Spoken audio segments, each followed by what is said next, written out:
I want to give all honors and glories and praises to Yahweh, Bahashim Yahweh Shai, Bahashim Kodash, Yahweh, which is the one true name of the Heavenly Father, Yahweh Shai, who the world ignorantly calls Jesus Christ, but his one true name is Yahweh Shai, Bahashim, meaning coming in the name. Ba means coming in, Ha means the, Shah means name, Rakah means spirit, Kodash means holy. Peace, blessings, salutations to the hopeful elect, and shalom to you sincere brothers that are scattered abroad, pushing forth this word in truth and sincerity. And shalom to you sincere sisters that are listening in silence as the scriptures command you to do so. I am the brother Mashiach Razakah, and pretty much this lesson is going to be titled as Dreadlocks are a heathen custom. Now, I'm titling this lesson as this is because you still got Israelites out there that are still teaching and believing that when you go to Numbers 6 and 5 and you read Judges 16:13, that's referring to Samson having dreadlocks. And that's not what those scriptures is referring to. Dreadlocks is a heathen custom. The Elamites, that's their custom, which they worship their god Shiva, right? Those so-called Indonesians, which are the Elamites today. Okay, they participate in worshiping Shiva. And when they have those, they call them Jeddas, right? Those are a heathen custom. Samson didn't have dreads; he had braids, and we're gonna prove that in this lesson because you still got this deception going on where these Jakes, I call them Rastafarian Israelites. They believe that Samson had dreadlocks, right? Because he kept the Nazarite vow, right? Which dreads is not keeping a Nazarite vow. Dreadlocks is a heathen custom. All right. Now you had other prophets that did keep the Nazarite vow, which was having braids. John the Baptist, he was keeping the Nazarite vow, right? You had John the Baptist, you had Samson, and then there was another prophet. I always forget the other prophet. So you have prophets that did keep the Nazarite vow, but in this present time today, it's going to be hard for you to keep the Nazarite vow, and that's having plaits, braids, okay? Having plaits and braids. It wasn't talking about dreadlocks. So that's what this lesson is going to be on. We're going to edify through the spirit and power of Yahweh Bashima Shai. And, Lord willing, this lesson is edifying out there. So for you Jakes out there, dreadlocks is not an Israelite custom. It's a heathen custom. It has nothing to do with being an Israelite. None of that stuff. So let's get started. Now, we're going to read in the NLT to make it more simpler, right? So let's get to it. Numbers 16, Numbers 6, chapter 6 and verse 1, and we're going to read down. It says, then the Lord said to Moses, give the following instructions to the people of Israel. If any man, it says if any of the people, either men or women, take the special vow of a Nazarite, right? When you go into the meaning of that word Nazarite there, it goes into the meaning of consecrated, right? To be separate, consecrated, right? That's what a Nazarite is, keeping a Nazarite vow, right? So when you go to Nazarite, it goes into H5139, right? And it says Nazir, that's the Hebrew word, which is Nazar, right? Consecrated or devoted one, right? It says Nazarite, right? Consecrated one, devoted Nazarite, untrimmed vine, right? And when you look down of KJV translation count, it says separate 2 times, Nazarite 12 times. So that word Nazarite, it means consecrated, to be separate. You see that? It says Strong's definition, Nazir, right? Or Nazir, right? H5144, separate, consecrated, as Prince a Nazarite. Hence, figuratively, from a ladder, an unpruned vine, like an uncerned Nazarite. See? Nazarite, by a false alteration with Nazareth. Separate. So that word Nazarite there, it means to be consecrated or to be separate. That's what it means. So when you keep in a Nazarite vow, that's a spiritual bond that you're having with the Lord Yahweh. Okay? So to keep a Nazarite vow is very hard in this time to do. You can't keep a Nazarite vow, right? Because with a Nazarite vow, you can't eat anything of the vine tree. You can't eat tomatoes, grapes, raisins. You can't drink any wine. You can't do any of that. You can't be around dead bodies. None of that when you have a Nazarite vow, right? It says setting themselves apart to the Lord in a spiritual way, right? That's a strong spiritual bond that you're having with the Lord when you keep in a Nazarite vow. It's hard to keep a Nazarite vow. Verse 3, it says they must give up wine, you see, other alcohol drinks. You can't drink any wine, alcohol, any of that with a Nazarite vow, right? It says they must not use vinegar. You can't consume vinegar made from wine, right? Or from other alcoholic drinks. They must not drink fresh grape juice. So you can't eat grapes, tomatoes, anything of the vine tree with a Nazarite vow, right? It says, and they must not eat grapes or raisins. See, so you can't eat any tomatoes, grape, raisins. You can't eat anything with the vine tree, right? It says, verse 4, it says, as long as they are bound by their Nazarite vow, right, they are not allowed to eat or drink anything that comes from the grapevine, right? Not even the grape seeds or skins. See, so you can't eat anything of the vine tree with a Nazarite vow. You can't eat tomatoes, grapes, raisins. You can't drink wine. You can't drink anything. You can't drink any alcoholic beverages. None of that with a Nazarite vow, right? So it's going to be hard for you to keep that. If you keep in a Nazarite vow, it's going to be hard for you to keep that. Verse 5, it says they must never cut their hair throughout the time of their vow, for they are holy and set apart to the Lord. You see that? Because remember, we went into the meaning of Nazarite there. It means to be consecrated or separate, right? That's a spiritual bond with the Lord when you keep in a Nazarite vow. It says until the time of their vow has been fulfilled. It says they must let their hair grow long. You see that? And that's not talking about dreadlocks. That's talking about having long braids, long hair. Samson had cornrows. He had plaits. He had braids. He didn't have no dreads. Okay. Verse 6, and they must not go near any dead body during their entire period of their vow to the Lord. See, so you can't, if you lost a relative, you can't even go to the funeral. And this present time now is considered a funeral. You can't be near any dead bodies or any of that with a Nazarite vow. And you see a lot of these dudes, this example, a lot of these dudes that have, you know, just saying if dreadlocks was a Nazarite vow, you got a lot of dudes that go to these funerals. They have dreadlocks and all that. If you was keeping a Nazarite vow, you're not supposed to even go to that. Even if dreads were a Nazarite vow, which dreadlocks are not a Nazarite vow. But even if it was a Nazarite vow, you're not supposed to be going to no funerals or be around any dead bodies, man. Right? The scriptures clearly said that. But that shows you there, right? A Nazarite vow, you just giving an example, you can't go to no funerals. You wouldn't be able to eat any tomatoes, grapes, anything of the vine tree. You can't do any of that with a Nazarite vow, right? It's going to be hard for you to keep that vow. Verse 7, it says, even if the dead person is their own father, mother, brother, or sister, they must not defile themselves, for the hair on their head is the symbol of their separation to the Most High. You see that? So if you lost your father, your mother, your sister, you couldn't even go to their funeral. You can't be around no dead bodies. That would be defiling your vow with the Lord, and you will have to cut all your hair off. You see that? Verse 8, it says the requirement applies as long as they are set apart to the Lord. So that's the main part of a Nazarite vow. When you keep in a Nazarite vow, right, you're having a strong spiritual bond with the Lord. So you can't defile your Nazarite vow. You can't eat any tomatoes, grapes.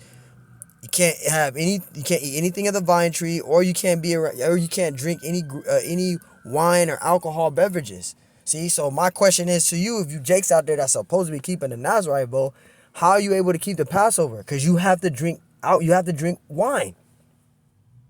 You have to drink wine. So you would have to cut your hair for the Passover. You have to cut your hair every year. Because the Passover is the new year. So you would have to cut your hair every year. You see that? So you ain't going to be able to keep no Nazarite vow. But again, dreadlocks is the main point. Dreadlocks is not an Israelite custom. That's a heathen custom. If you are a Rastafarian Israelite, you better cut them shits off because it ain't got nothing to do with being an Israelite. That's a heathen custom. Numbers 6 and 9. If someone falls dead beside them, look, with a Nazarite vow, if somebody falls dead beside them, it says the hair they have dedicated will be defiled. So if somebody died beside them, and they keeping a Nazarite vow, you will have to cut your hair, right? Look, it says they must wait for 7 days and then shaving their heads. If somebody died right beside you, you would have to wait 7 days and then cut your hair off. Because you just defiled your Nazarite vow with the Lord. It's hard to keep a Nazarite vow, right? And it says wait for 7 days and then shave their heads. It says then they will be cleansed from their defilement. You see that? So you can't be around no dead bodies. You can't drink any wine, any alcohol beverages, right? You can't eat anything of the vine tree, tomatoes, grapes. You can't eat any of those things, and you can't be around no dead bodies. You see that? And if someone was to die right beside you, you would have to wait 7 days and cut your hair off. Verse 10, it says, on the 8th day, they must bring, see, so you would have to bring these things for that, because this would be a sacrifice you would have to do now. It says, on the 8th day, they must bring 2 doves or 2 young pigeons to the priest at the entrance of the tabernacle. The priest will offer one of the birds for a sin offering, because that's pretty much a sin. You broke the Nazarite vow, right? And it says, and the other for a burnt offering. In this way, he will purify them from the guilt they incurred through contact with the dead body. It says, then they must reaffirm their commitment and let their hair begin to grow again. So they have to cut all their hair off. You see that? With a Nazarite vow. It says the days of their vow that were completed before their defilement are no longer count. It don't count because you defiled the vow. It says they must rededicate themselves to the Lord as a Nazarite for the full term of their vow. And each must bring 1-year-old male lamb for a guilt offering, right? Because you would do animal sacrifices for sins. We don't do that no more. But during that time, they had to do these things, right? These were the things for the sacrifices, for the completion of for remissions of sins back then. We don't have to do animal sacrifices now. We're able to repent through Yahushai's blood because he was our lamb. He was our sacrifice, right? Verse 13, and it says this is the ritual law for Nazarites. At the conclusion of their time of separation as Nazarites, they must each go to each of the tabernacle, right? Verse 14, and offer their sacrifices to the Lord, and 1-year-old lamb without defect for a burnt offering, and 1-year-old female lamb without defect for a sin offering, a ram without defect for a peace offering. It says a basket of bread made without yeast, cakes, choice flour mixed with olive oil, and wafer spread with olive oil along their prescribed grain offerings and liquid offerings. The priest will present these offerings before the Lord. It says first the sin offering and the burnt offering, then the ram for a peace offering, along with basket or bread made without yeast.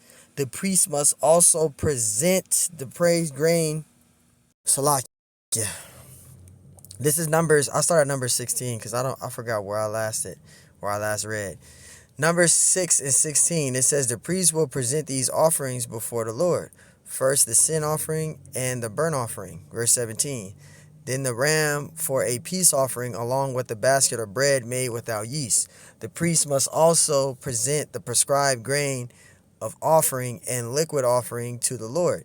It says then the Nazarites, right? Then the Nazarites will shave their heads at the entrance of the tabernacle. They would take the hair that had been dedicated and place it on the fire beneath the peace offering. So they would cut their hair, right? They would shave their heads, and they will put it into the furnace for it to burn the hair, right? It says and place it on a fire beneath, and it says fire beneath the peace offering sacrifice. After the Nazarite's head has been shaven, right? It says the priest will take for each of them the boiled shoulder of the ram, and he will take from the basket a cake and a wafer made without yeast. It says he will put them all into the Nazarite's hand. Then the priest will lift them up as a special offering before the Lord.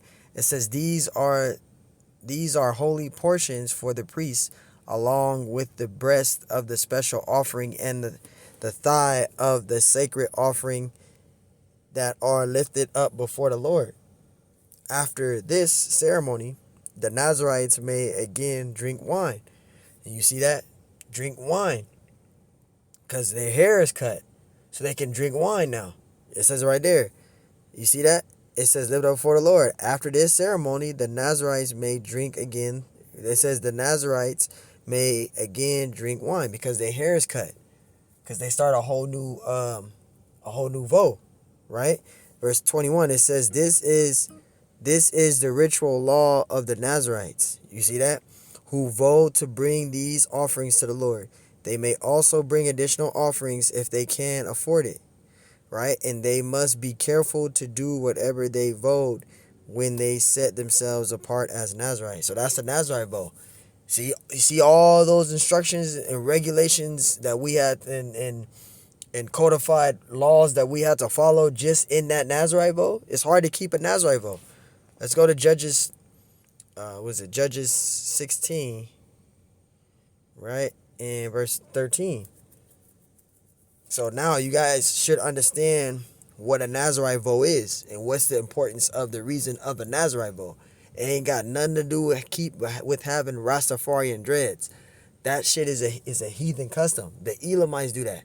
They worship Shiva, right? They call them Jettas, right? So if you got dreadlocks, you better cut them bitches because it's not an Israelite custom. Now I'm gonna prove to you that dreadlocks is not an Israelite custom. All right, and let me go back to Numbers real quick. Numbers 6 and 5. It says, this is the scripture that they read, that they must never cut their hair throughout the time of their vow, for they are holy and set apart to the Lord until the time of their vow has been fulfilled. They must let their hair grow. Now, when you go into the I'm in the NLT. So when you go to the King James version, right? Numbers 6 and 5, it says, all the days of a vow of his separation, there shall no razor come upon his head until the days be fulfilled in the which he separateth himself unto the Lord. He shall be holy and shall let the locks of his head grow. So people will read this scripture here and say, see, Samson had dreadlocks. But what they fail to realize is when you read about those locks there, that's talking about him having braids. That's not talking about having plaits. Let's prove it. When we go to Judges 16 and 13, right? Listen to this. And we're going to go into the meaning of that word lock there. It's going to prove that it's talking about plaits, braids. It's not talking about no damn dread. See, a dread, you could lock it, but you can't unlock it. A braid or a plait, you can lock it and unlock it. A dread, you can lock it, but you can't unlock it. You're going to have to literally cut that shit out of your head. A braid, you can lock it, you can form a lock when you're braiding it, and you can unlock it. That's what it's talking about. When it says locks, it's talking about braids. Let's prove it. Judges 16:13. And Delilah said unto Samson, hitherto thou hast mocked me and told me lies. Tell me wherewith thou madest be bound. And he said unto her, if thou weavest the 7 locks, see, thou weavest the 7 locks of my head with the web. And when you go into the meaning of that word locks there, right, it goes into H4253, which is malapa, right? Malapa, which means what? Braid, lock, plait, because a braid is a lock. When you braid somebody's hair, you're locking it. When them braids get worn out, you got new growth, you unlock them braids that you previously braided. You unlock them by what? Using the comb and combing through those locks and unlocking them, right? With a dread, it'll lock, but you can't unlock it. You can't unlock it. You gonna have to cut them out, man. Literally. It says braid, lock, plait. A plait. You see that? A plait.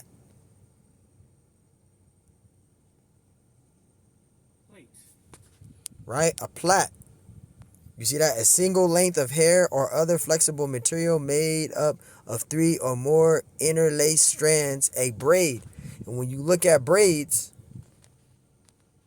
bear with me. You see that? This is what Samson had. He had braids. Like this. Braids. Perfect example right here. Braids. This is what Samson had. He had braids. Plaits. Braids. Right here. Perfect example. Braids. You see that? He didn't have no goddamn dreadlocks. He had braids. Something like this. This is what Samson had. Braids. It's showing females in here, but it had braids. This is what Samson had right here. Braids. You see that? Braids. Plaits. Cornrows. That's what he had. Cornrows. This right here. That's what he had. He didn't have no goddamn... This is perfect right here. This is what Samson had. Plaits. Braids. Cornrows. That's what he had. He didn't have no goddamn dreadlock. Dreadlocks is a heathen custom. Alright? So there you go. See that? Braid, plait, right? Let's go to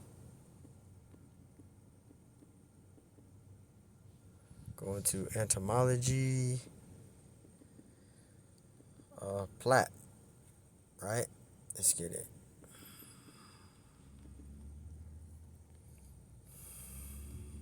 Let's see if I can get it.